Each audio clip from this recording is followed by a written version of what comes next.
दोस्तों, इमरान खान को जेल में मार दिया गया है और उसका जो लाश है वो भी अडियाला जेल से बाहर निकाला गया है।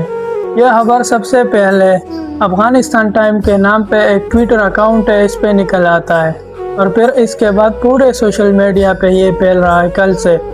खुदा करे ये सच ना हो, लेकिन शकूक इसलिए पैदा होता है कि पिछले 20-22 दिन से उसके साथ किसी की मुलाकात नहीं हुई, न कोई वकला को मिलने दे रहा है और न उसके जो पार्टी वर्कर है उसको भी मिलने नहीं दे रहे हैं। ये सब कुछ हुकूमत करवा रही है और एक ऐसी चो उधर ब्लॉक लगा के किसी को मिलने नहीं दे रहे। तो खुदा करे ये सच ना हो, कहीं ऐसा ना हो कि वो जुल्फ़िकार अली भट्टू वाला मामला हो गया होगा तो फिर ये पाकिस्तानी कौम एक बड़े लीडर से महरूम हो जाएगा।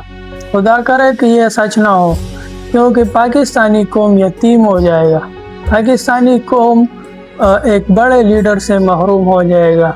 और इसमें शक इसलिए पैदा होता है क्योंकि इससे पहले जुल्फ़िकार अली भट्टू के साथ ऐसा हो गया है।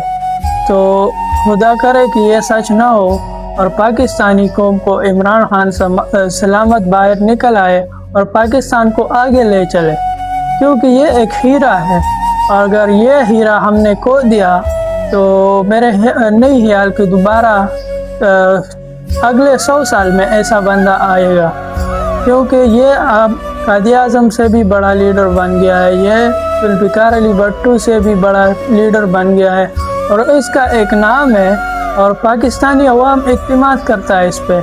अगर पाकिस्तानी कौम इसके लिए खड़े नहीं हुए और पता नहीं चला कि वो शायद ये एक ड्रामा कर रहा है कि उसके जो कत्ल के जो खबर है वो फैला रहा है, क्या लोगों की कोई रिएक्शन आता है या नहीं आता। शायद ये ऐसा एक गेम भी हो सकता है, अगर किसी की रिएक्शन नहीं आया तो फिर इसके लिए काम आसान हो जाएगा। तो खुदा करे कि ये खबर भी सच ना हो और पाकिस्तानी कौम भी इसके लिए निकल आए और अपना हक मांगे, इमरान खान के लिए खड़े हो जाए ताकि इसका जो भी प्लान हो वो नाकाम हो जाए। तो मेरा सबसे दरख्वास्त है कि इसके लिए आवाज़ उठाए।